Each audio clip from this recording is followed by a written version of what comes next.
அனைவருக்கும் வணக்கம். நான் உங்கள் ஆகா மாமா. ஒரு சின்ன டாபிக் தான் இன்றைக்கி. இப்போ ஒரு சின்ன விஷயம் ஓடிட்டுருக்கு.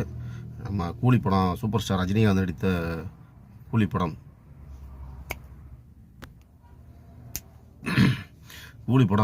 ரிலீஸ் ஆகிருக்குல்ல, அதை சார்ந்து ஒரு விஷயம் ஓடிட்டுருக்கு இணையதளத்தில். எஃபி, இன்ஸ்டாகிராம்லாம் பார்த்தீங்கன்னா ரொம்ப வைரலாக போயிட்டுருக்கு. என்னென்னா, விஜய் ஃபேன்ஸ் ரஜினி ஃபேன்ஸ் அப்படின்னு ஒரு விஷயம் போயிட்டுருக்கு. யாருமே அதை ரொம்ப சீரியஸ் எடுத்துகிட்டு இருக்காங்க. இது சீரியஸ் எடுக்கக்கூடிய மேட்ரு கிடையாது. ஜெயிலர் கலெக்ஷனை பீட் பண்ணியிருக்கு, லியோ கலெக்ஷனை கூலி பீட் பண்ணிருச்சு, இல்லை பீட் பண்ணல, இதெல்லாம் மேட்ரு கிடையாது. லியோ கலெக்ஷன் பார்த்தது யார்?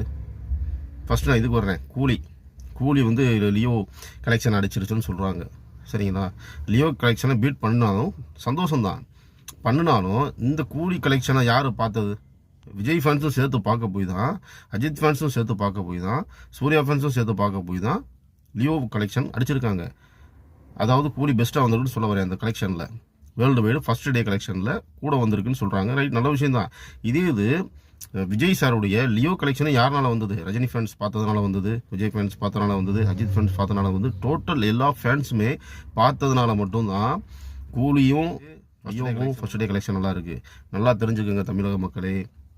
இவங்க சினிமாங்கிற பேரில் நம்ம ரெண்டு பேர்த்தையும், அதாவது ரஜினி ஃபேன்ஸு விஜய் ஃபேன்ஸ் ரெண்டு பேருமே ஒன்று தான். ரஜினி ஃபேன்ஸும் விஜய் ஃபேன்ஸும் ஒன்று தான். இருந்தது ரஜினி ஃபேன்ஸு. ரஜினி ஃபேன்ஸ் ஃபுல்லாக இன்றைக்கி விஜய் ஃபேன்ஸாக இருக்காங்க. முக்கால்வாசி பேர் இன்றைக்கி இருக்க விஜய் ஃபேன்ஸு. நாளைக்கு இன்னொருடைய தான் காலங்காலமாக நடந்துகிட்ருக்கு.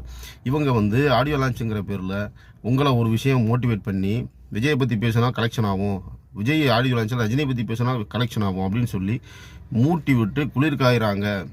இதுதான் அவங்களுடைய கலெக்ஷன். நமக்கு என்ன வேலை தெரியுங்களா? தமிழ்நாட்டில் எவ்வளோ பிரச்சனை நடந்துகிட்ருக்கு. சின்ன சின்ன விஷயத்துக்கு நீங்கள் மல்லு கட்டிகிட்டு இருக்கீங்க. இது ஒரு சப்ப மேட்ரு. சின்ன விஷயம் கூட சொல்ல முடியாது. இது ஒரு மேட்ரே கிடையாது. படம் நல்லா இருந்தால் பார்க்க போகிறான், நல்லா இல்லாட்டி வீட்டுக்கு வர போகிறான். நல்லா இல்லைன்னு ஒரு குரூப் சொல்லுது, நல்லா இருக்குன்னு ஒரு குரூப் சொல்லுது. அது மேட்ரு இல்லை. 70 வயசுலேயும் அவர் நின்று படம் நடிக்கிற அப்படி இல்லை. அதை தான் பார்க்கணும். சரிங்களா? ரஜினி சார் கூட அவார்டு வாங்கின விஜய் சார் சின்ன வயசில் இருந்தார். இன்றைக்கி ரஜினி சார் கூட கம்பேர் பண்ணுற அளவுக்கு வளர்ந்துருக்காருல்ல, அவரையும் நம்ம விட்டு கொடுக்கக்கூடாது. சரிங்களா? அவங்களுடைய துறையில் வளர்ந்துட்டாங்க. நீங்கள் உங்கள் துறையில் எப்போ வளர போகிறீங்க? சரிங்களா? உங்களுடைய வேலையை திறமாக செய்யுங்க. நாட்டில் எவ்வளோ பிரச்சனை ஓடிக்கிட்டு இருக்குது, எவ்வளோ ஆணவ கொலைகள் நடந்துகிட்ருக்கு, எவ்வளோ பெண் பிள்ளைகளுக்கு எவ்வளோ கொலைகள் நடந்துகிட்ருக்கு, எவ்வளோ தம்பிமார்களுக்கு கொலைகள் நடந்துகிட்ருக்கு. இதையெல்லாம் மறக்கடிக்கிறது தான் இந்த சினிமா. இதெல்லாம் மறக்கடிக்கிறது தான் இந்த சினிமா. இந்த மாதிரி சம்பவங்கள் தான் நம்மளை மறக்கடிக்கிறது. இதிலெல்லாம் தெளிவாக இருந்துக்கோங்க. சினிமாவை பாருங்கள், சமுதாயத்தை சமுதாயமாக பாருங்கள், எலெக்ஷனாக பாருங்கள். நன்றி.